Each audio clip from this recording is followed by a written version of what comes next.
Hello students, good morning all of you. आज का class किस चीज का क्लास है? Can you imagine? आज आप लोग फिजिक्स पढ़ने वाले हैं। नाम तो सुने ही होंगे फिजिक्स का। कितने साल से सुन रहे हैं? सर बहुत दिन से सुन रहे हैं, 3-4 साल से नाम सुन रहे हैं, 6th स्टैंडर्ड से ही सुन रहे हैं।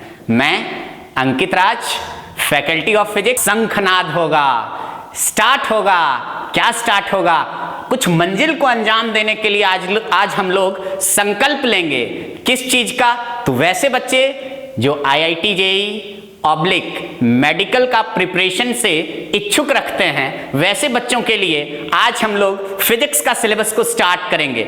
सबसे पहले चर्चा परिचर्चा किस पे होगा? तो फिजिक्स पे होगा। बार बार वर्ड आ रहा है फिजिक्स फिजिक्स फिजिक्स। बच्चे लोग बताइए व्हाट इज फिजिक्स। सबसे पहला चीज है फिजिक्स होता क्या है। फिजिक्स से आप क्या समझते हैं? इस वर्ड को आप सुन के आपके अंदर कैसा फीलिंग आता है कि फिजिक्स क्या है? तो आज हम आपको बताने वाले हैं फिजिक्स के बारे में। तो देखिए ये क्या हुआ, क्या लिख दिए? फिजिक्स लिख दिए। Okay, what is physics? सबसे पहले आज के क्लास में हम आप लोग को यही समझाएंगे। तो स्टार्ट करते हैं सीरियल वाइज, एक एक करके हर एक टॉपिक को रच रच के समझते हैं। देखिए फिजिक्स जो है वो लैटिन वर्ड, किससे? तो लैटिन वर्ड फ्यूसिस से बना हुआ है। किससे बना हुआ है? फ्यूसिस से। अब फ्यूसिस सर ये क्या है, इसका मीनिंग क्या है? तो लैटिन वर्ड फ्यूसिस का मतलब होता है नेचर। क्या होता है? तो नेचर होता है। लिख दिए विच मीन्स क्या? तो बच्चा पूछा क्या, तो मैंने बोला फिजिक्स का मतलब क्या होता है? नेचर होता है। क्या होता है? नेचर। तो फिजिक्स जो है लैटिन वर्ड फ्यूसिस से डराइव किया गया है, जिसका मतलब क्या होता है? तो नेचर होता है। ठीक है, बहुत अच्छा सर। नेचर, हाँ आंख बंद कीजिए, फील कीजिए नेचर को। सामने क्या आएंगे? पेड़ पौधे, बाग बगीचे, समंदर, नदी, जमीन, रेगिस्तान, बहुत सारा चीज आपके मन में दिलो दिमाग में नेचर वर्ड आने से ही आ जाता होगा। वैसे भी अभी हम लोग का नेचर में पॉल्यूशन क्या हो रहा है? कम हो रहा है। पूरा कंप्लीटली नेचुरल इन्वायरमेंट में हम लोग नेचर को फील कर रहे हैं। समझ रहे हैं बात को? तो सोचिए नेचर क्या है? वेरी ब्यूटीफुल, बहुत खूबसूरत है। आप लोग सिंपल सा बात है, कहीं भी जाते होंगे तो नेचुरल ब्यूटी दिखता होगा। किसी को अगर बोल दिया जाए कि आप वक्त कहाँ गुजारना पसंद करेंगे, ट्रैफिक में, ट्रैफिक के पास, चौराहे पे या पार्क के अंदर, तो बच्चे क्या बोलेंगे कि सर पार्क के अंदर ज्यादा मजा आएगा। क्यों? कारण क्या है? नेचुरल ब्यूटी, नेचर दिखता है। तो सब बात समझ रहे हैं? हरियाली है, नेचर है, पेड़ है, पौधा है, जमीन है। लेकिन ट्रैफिक में क्या है? पॉल्यूशन है। वो क्या करता है? अनईजी फील कराता है। तो सोचिए हमारे विषय का, हमारे सब्जेक्ट का नाम फिजिक्स, वर्ड का मतलब ही क्या है? नेचर है। मतलब सोचिए जैसा नेचर रंगीन खूबसूरत, वैसा ही फिजिक्स भी क्या है? रंगीन है। नेचर में क्या होता है? आदमी को मजा आता है। तो फिजिक्स में भी क्या होने वाला है? मजा आने वाला है। लेकिन और एक बात है, फिजिक्स नेचर का खूबसूरती तो खुले आंख से दिख जाता है आपको। देखे, हाँ सर ये ऐसा है, ये हरा है, ये समंदर है, ये ऐसे है, अच्छा लग रहा है सर, ये घास हरा हरा है, खूबसूरत लग रहा है सर, मन कर रहा है सो जाएं। लेकिन फिजिक्स तो है नेचर, नेचर के कॉन्सेप्ट को डील करते हैं। लेकिन क्या फिजिक्स का ब्यूटी खुले आंख से दिखेगा? नहीं। फिजिक्स की ब्यूटी को देखने के लिए, फिजिक्स के खूबसूरती को समझने के लिए दिमाग भी खोलना पड़ेगा। समझ रहे हैं? खुला दिमाग से समझिएगा, टेंशन फ्री होके पढ़ेंगे, तब फिजिक्स फील करेंगे और आपको मजा आएगा। अभी तक वैसे बच्चे जिनको फिजिक्स से डर लगता था, अब डर लगने का कोई जरूरत नहीं है, क्योंकि हम आपके सामने आ गए हैं फिजिक्स को फील कराने, नेचर को समझाने। फिजिक्स क्या है? तो नेचर है। अब सर नेचर, ठीक है, नेचर में क्या होते रहता है? तो नेचर में आप बहुत सारा फेनोमेना देखते होंगे। नेचर के फेनोमेना को नाम दिया गया है।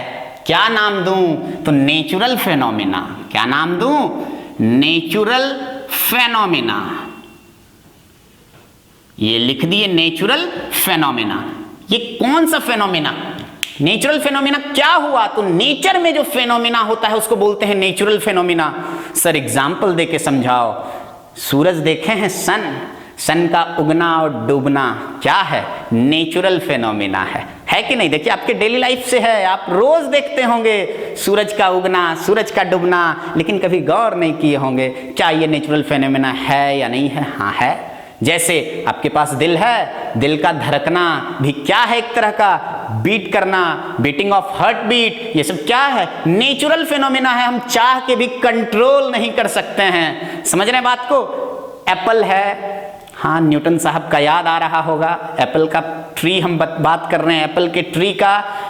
अब यहाँ मैंगो दिखता है, अभी आम का जमाना है, समझ रहे हैं? आम का फल पेड़ से गिरा, क्या है? Falling of mango from tree. ये क्या है? नेचुरल फेनोमेना है, नेचर का फेनोमेना है। ऐसा नहीं कि हम वहां रहेंगे तो आम गिरेगा ऊपर से नीचे, नहीं तो नहीं गिरेगा। अब इस मार्कर को ही, पेन को ही छोड़ देंगे, किधर गिरेगा? नीचे गिरेगा। क्या है? नेचुरल फेनोमेना है। हम छत पर से कूद जाएं, किधर गिरेंगे? नीचे गिरेंगे। क्या है? नेचुरल फेनोमेना है।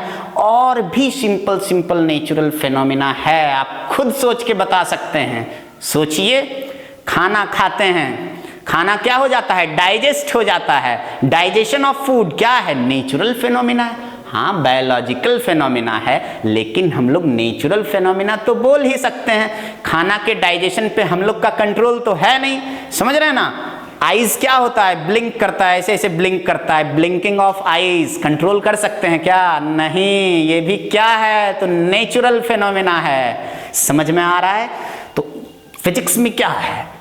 हमारे इन्वायरमेंट में जितना भी नेचुरल फेनोमेना हो रहा है, चाहे वो फल का पेड़ से गिरना, हमारा छत से कूदना, समझ रहे हैं? बात समझ में आ रहा है? चाहे वो दिल का धड़कना हो, चाहे हवा का बहना हो, चाहे सांस लेना हो, ब्रीदिंग भी क्या है? नेचुरल फेनोमेना है। वो सब छोड़िए सर, सिंपल सा दूध का दही में बदलना, formation of milk into curd is also a type of natural phenomena. तो नेचुरल फेनोमेना, तमाम नेचुरल फेनोमेना के बारे में आपको समझ में आ रहा होगा। नेचर है तो नेचर में क्या है? सन है, मून है, स्टार है, प्लैनेट्स हैं, ट्रीज हैं, हम लोग हैं, आप लोग हैं, सब नेचर है। खुले आंख से जो दिख जाए सब नेचर। समझ रहे हैं बात को? तो अभी तक हम लोग बात किसका कर रहे हैं? नेचुरल फेनोमेना का। तो बहुत सारे नेचुरल फेनोमेना पॉइंट आउट करके आप अपने कॉपी कलम लेके बैठे हैं या नहीं? निकाल लीजिए कॉपी कलम और नेचुरल फेनोमेना सोच सोच के लिखना स्टार्ट कर दीजिए। देखिए फिजिक्स का कुछ नेचुरल फेनोमेना हम आपको समझाते हैं जो आप पिछले अपने प्रीवियस क्लासेस के दौरान पढ़े होंगे। जैसे सन है, ओके सन है, और प्लैनेट्स का सन के चारों तरफ ऑर्बिट में रिवॉल्व होना, क्या वो नेचुरल फेनोमेना है कि नहीं? हाँ है सर, बिल्कुल आसान सब चीज है। हाँ, revolution of planets around the sun. अब चांद का, मून का, अर्थ के चारों तरफ रिवॉल्यूशन करना क्या है? ये भी एक नेचुरल फेनोमेना। सब पढ़ाएंगे, ग्रेविटेशन में सिखाएंगे। समझ रहे हैं बात को? तो ये सब नेचुरल फेनोमेना हो गया। और भी नेचुरल फेनोमेना है, बहुत सारे नेचुरल फेनोमेना, सोचते जाइए, बताते जाइए।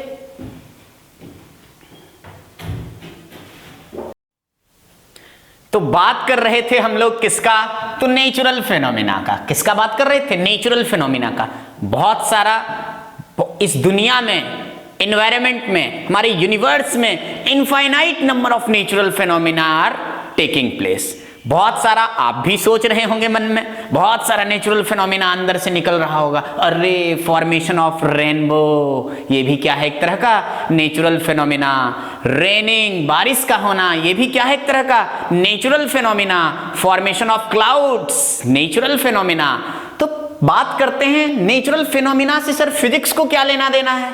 फिजिक्स तो एक ऐसे वर्ड से बना है जिसका मतलब ही नेचर है, और नेचर है तो नेचर में बहुत सारा फेनोमेना है। क्या है? फेनोमेना। अब न्यूटन साहब अपने गार्डन में बैठे बैठे एप्पल को गिरते देखे।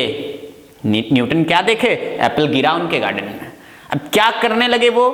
क्यों गिरा? क्या कारण था? किस फोर्स की वजह से गिरा? उस पे एक्सपेरिमेंटेशन करना स्टार्ट कर दिए। फिजिक्स का देखिए हर एक चैप्टर एक लॉ से स्टार्ट होता होगा और एक लॉ से खत्म होता है। लॉ, नेचर के लॉ को बोलते हैं हम लोग क्या, नेचुरल लॉज। क्या बोलते हैं, नेचुरल लॉज। लॉज मतलब क्या होता है, रूल्स, नियम, रूल्स एंड रेगुलेशन। जैसे आप स्कूल में जाइए वहां रूल्स है, लॉ है, बैंक में जाइए वहां लॉ है, रोड पे ट्रैफिक चलते हैं वहां लॉ है। आप अपने घर में भी एक रूल्स के अकॉर्डिंग चलते होंगे, समझ रहे हैं बात को। तो क्या है, लॉ है। हमारे समाज में भी जीने मरने का क्या है, एक नियम है। ठीक उसी तरह फिजिक्स, नेचुरल फिनोमेना भी जो हो रहा है उसका भी क्या है, अपना एक रूल्स है, अपना नियम है कि सन अगर उगेगा, सन अगर राइज करेगा तो ईस्ट में ही राइज करेगा, सेट करेगा, डूबेगा तो वेस्ट में ही सेट होगा। ऐसा कभी किसी ने देखा क्या कि किसी दिन सन जो है नॉर्थ में राइज कर गया? नहीं। क्यों? Law of nature. नेचर का क्या है, लॉ है, रूल्स है। अब जैसे प्लैनेट्स हैं, सन के चारों तरफ क्या कर रहे हैं, रिवॉल्व कर रहे हैं। ऐसा कभी किसी ने देखा कि प्लैनेट्स रुक गए, ऐ सन चल तू अब रिवॉल्व कर मेरे चारों ओर? ऐसा कभी नहीं होता है। क्यों? क्योंकि ये नेचर का लॉ है। रेनिंग नेचर का लॉ है, फॉर्मेशन ऑफ रेनबो नेचर का लॉ है, इसका नीचे गिरना नेचर का लॉ है। समझ रहे हैं बात को। ऐसा कभी होगा क्या कि ऐसे रख देंगे नहीं गिरेगा? क्यों नहीं गिरेगा ही। ग्रेविटी आगे पढ़ाएंगे, मतलब कहीं ना कहीं नेचर का अपना एक क्या है, रूल्स है, जिसके अकॉर्डिंग नेचर काम करता है। कोई दिक्कत वाली बात नहीं है। तो फिजिक्स में जितने भी साइंटिस्ट आप आए, चाहे न्यूटन साहब हो, आइंस्टीन हो, फ्लेमिंग हो, कुलम्स हो, समझ रहे ना, फराडे हो, तो बहुत सारे साइंटिस्ट आते चले गए। क्या किए, नेचुरल फिनोमिना को ऑब्जर्व करते चले गए। जैसे न्यूटन साहब अपने गार्डन में बैठे बैठे एप्पल को क्या हुए, गिरते देखे, तो क्या चला, फिर वो सबसे पहले ऑब्जर्व किया, अरे एप्पल नीचे गिरा। उसके बाद क्या हुआ, एक्सपेरिमेंटेशन का दौर स्टार्ट हुआ। और किसी भी एक्सपेरिमेंट को आप अगर करने में जुटे हैं तो एक्सपेरिमेंट के लास्ट में बारी आता है किसका, कंक्लूजन का। किसका, कंक्लूजन का, कि निष्कर्ष क्या निकला, क्यों एक्सपेरिमेंट आप कर रहे थे। तो हर एक जितने भी साइंटिस्ट आए नेचुरल फेनोमेना को क्या किए, ऑब्जर्व किए। क्या किए, ऑब्जर्व किए। ऑब्जर्व किए मतलब नेचुरल फेनोमेना का क्या होता है, सबसे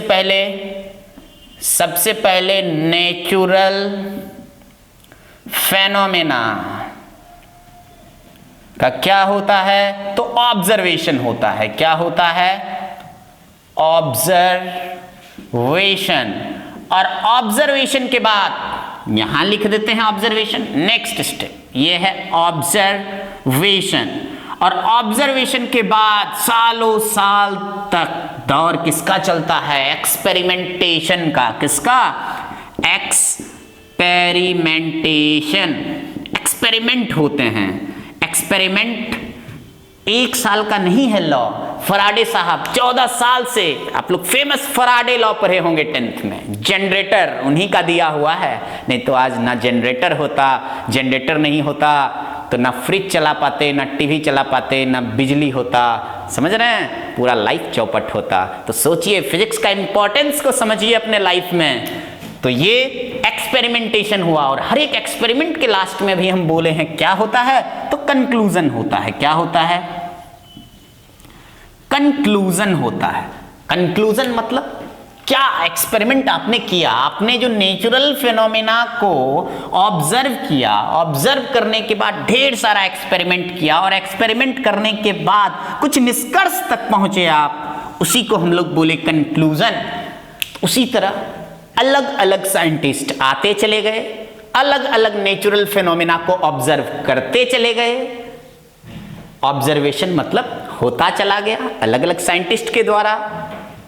फिर एक्सपेरिमेंटेशन का दौर आया, और जब एक्सपेरिमेंट होगा तो कंक्लूजन तो आएंगे ही, मतलब कंक्लूजन आया, अलग अलग कंक्लूजन आया। जैसे Newton's law of gravitation, Newton के ग्रेविटेशन का लॉ पढ़े होंगे, याद होगा, बोलो ना, F = G m1m2/r²। क्या है ये, क्या है, तो न्यूटन्स लॉ ऑफ ग्रेविटेशन है, न्यूटन के ग्रेविटेशन का लॉ है। किसने ऑब्जर्व किया था? न्यूटन ने ऑब्जर्व किया। उसके बाद क्या हुआ? एक्सपेरिमेंटेशन चला होगा और लास्ट में न्यूटन साहब किस तक पहुंचे होंगे? कंक्लूजन तक पहुंचे होंगे। अगर वो कंक्लूजन तक जो पहुंचे उसको अगर लॉजिकली कोई दूसरा आदमी गलत नहीं कर पाए और हर जगह वो सेट कर जाए तो उसी को हम लोग एक्सेप्ट कर लेते हैं एज अ लॉ। फिजिक्स में उसी को क्या बोला जाता है? लॉ। ऑब्जर्वेशन किसका? तो नेचुरल फिनोमेना का। तो लॉ भी क्या होगा? रिलेटेड टू नेचर होगा। तो इसलिए ये सब क्या है? नेचुरल लॉ है। अब जैसे सिंपल सा लॉ आप और भी पढ़े होंगे, F=ma का नाम तो सुने ही होंगे, न्यूटन साहब ही दिए थे। तो ये भी क्या है? नेचुरल लॉ है। V=RI, ओम्स का लॉ सुने हैं कि नहीं सुने हैं? V=RI, ये सब भी क्या है? कहीं ना कहीं नेचुरल फिनोमिना का स्टडी करके और वो क्या किए होंगे? कंक्लूजन तक पहुंचे होंगे ओम्स साहब। क्या आ गया? लॉ आ गया। कूलम्ब्स का लॉ सुने होंगे, कूलम्ब्स का लॉ भी लिख देते हैं। F= क्या सुने होंगे? K∗Q2/R²। अब देखिए इधर, घबराना नहीं है। बोलिए क्यों सर? ये हम कभी देखा नहीं, ये मैंने कभी देखा नहीं, ये मैंने कभी देखा नहीं। वो रिस्पेक्टेड जैसे जैसे चैप्टर आते चले जाएंगे आपको डील हम करते चले जाएंगे। अभी बस ये बता रहे हैं कि फिजिक्स में पढ़ना क्या है।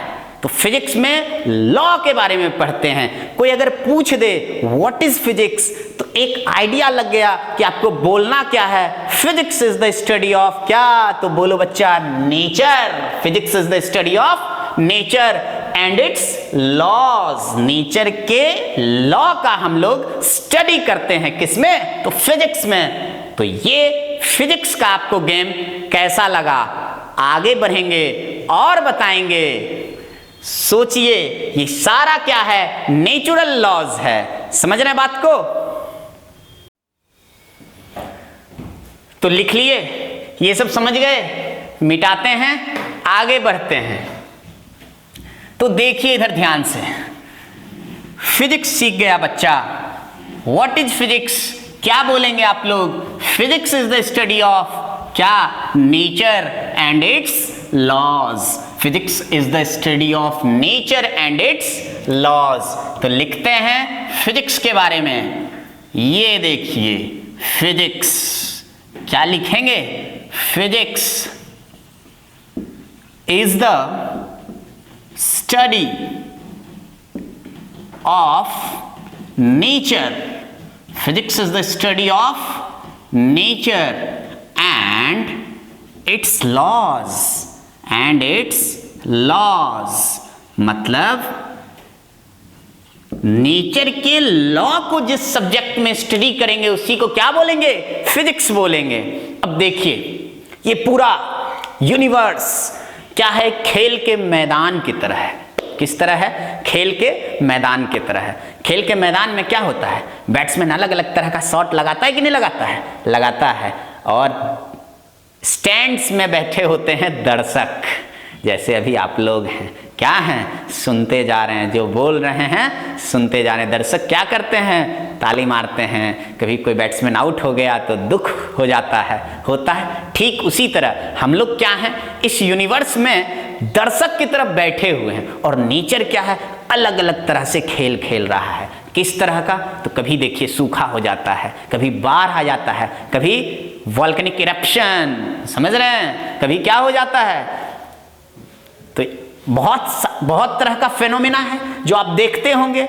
कभी फ्लूइड आ जाता है, कभी सुनामी आ जाता है। तो उसी तरह मतलब अलग अलग तरह का फेनोमेना हो रहा है। हम लोग क्या कर सकते हैं? हम लोग बस उसको ऑब्जर्व कर सकते हैं, देख सकते हैं। क्या हम लोग चेंज कर सकते हैं फेनोमेना को? लॉज ऑफ नेचर को चेंज करने का हिम्मत है किसी इंसान में? नहीं है। हम लोग क्या हैं? दर्शक हैं। जैसे चेस के गेम में प्लेयर क्या करता है? अलग अलग मूव, चाल चलता है। ठीक उसी तरह नेचर क्या कर रहा है? चाल चलते जा रहा है और हम लोग क्या कर रहे हैं, उसको बस ऑब्जर्व कर रहे हैं। जैसे सूरज का उगना, सन का राइज होना, तो ये फिक्स है। चाहे आप 10 बजे सो के जगिए या 12 बजे सो के जगिए, सन जो है वो राइज होगा तो ईस्ट में ही राइज होगा और सेट करेगा तो वेस्ट में ही करेगा। क्या है, नेचर का फेनोमिना है। तो हम लोग we can't change natural laws, हम लोग नेचर के लॉ को चेंज नहीं कर सकते हैं। समझ में आया?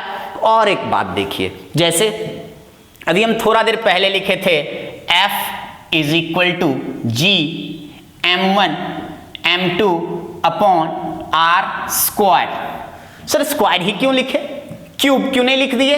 सर यहां m1 ऊपर क्यों है, नीचे क्यों नहीं है, ये क्या है? तो न्यूटन्स लॉ ऑफ ग्रेविटेशन है। कोई दो मास है, कोई भी दो मास ले लिए, जैसे ये m1 ले लिए और ये इधर ले लिए m2 ले लिए।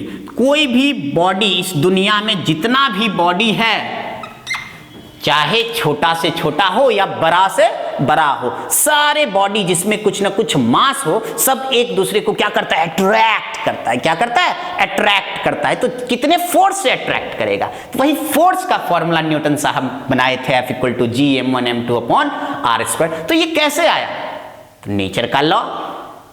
वैसे ग्रेविटेशन में डील करेंगे हम लोग। ये G क्या था? तो यूनिवर्सल ग्रेविटेशनल कांस्टेंट था। इसका वैल्यू याद भी होगा आप लोग को, कितना, 6.67 into 10 to the power -11 newton metre square पर केजी स्क्वायर। तो इस तरह का था वैल्यू।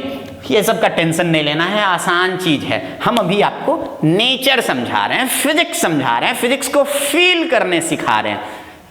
और एक बात आप लोग सुने होंगे कि जिसका मैथमेटिक्स अच्छा है उसका फिजिक्स भी अच्छा है। लोग अक्सर ऐसा डायलॉग मारा करते हैं कि नहीं करते हैं? बोलो ना, करते हैं। ऐसा क्यों सर? आखिर ऐसा क्या है कि मैथमेटिक्स अच्छा होने से फिजिक्स अच्छा होगा? तो मैथमेटिक्स और फिजिक्स के बीच गजब इंटर रिलेटेड है, दोनों गजब का कनेक्शन है। कैसा कनेक्शन है? तो होता क्या है कि नेचर में अलग अलग तरह का लॉ है, अलग अलग तरह का फेनोमेना है। नेचुरल फेनोमेना को मैथमेटिक्स के यूज से, मैथमेटिक्स के हेल्प से होता क्या है, समझना आसान हो जाता है। अब इसको जैसे F इक्वल टू ma है, उसको सिंपल सा हम पूरा एकदम बोलें कि ये क्या है, तो Newton second law of motion है, सब लोग जानते होंगे। क्या है Newton second law of motion? According to Newton second law of motion, the rate of change of linear momentum is directly proportional to the force applied and this change in linear momentum takes place in the direction of force applied. Statement में बोल दिए sir, क्या बकर बकर बकर बकर कर दिए, नहीं आया समझ में? समझ रहे बात को? लेकिन उसी चीज को हम अगर डायरेक्ट मैथमेटिकल टच देके समझाएंगे, इनटू रहेगा बीच में, प्लस रहेगा बीच में, डिवाइड रहेगा बीच में, मैथमेटिक्स को यूज करके समझाएंगे, तो आपको क्या होगा, नेचर के लॉ को समझना आसान हो जाएगा। कहा जाता है कि mathematics is the language of physics. समझ रहे हैं? तो इसलिए जिसका मैथ अच्छा होगा उसका फिजिक्स भी अच्छा होगा। तो सर इसके लिए आप क्या कर रहे हैं हम लोग के लिए? कैसे हम लोग का मैथ अच्छा होगा?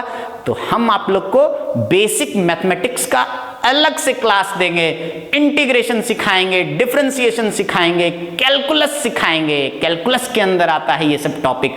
कोऑर्डिनेट सिखाएंगे, ग्राफ सिखाएंगे, ट्रिगोनोमेट्री भी बताएंगे। समझ रहे बात को? मतलब मैथमेटिक्स का भी आगे जम के प्रैक्टिस होने वाला है, ताकि फिजिक्स में स्पेशली नीट वाले स्टूडेंट को कोई दिक्कत नहीं हो। समझ रहे हैं? मेडिकल वाले बच्चे को होता क्या है, बायोलॉजी वाले स्टूडेंट को मैथमेटिक्स में परेशानी होता है, तो उनका मैथ्स का दर्द को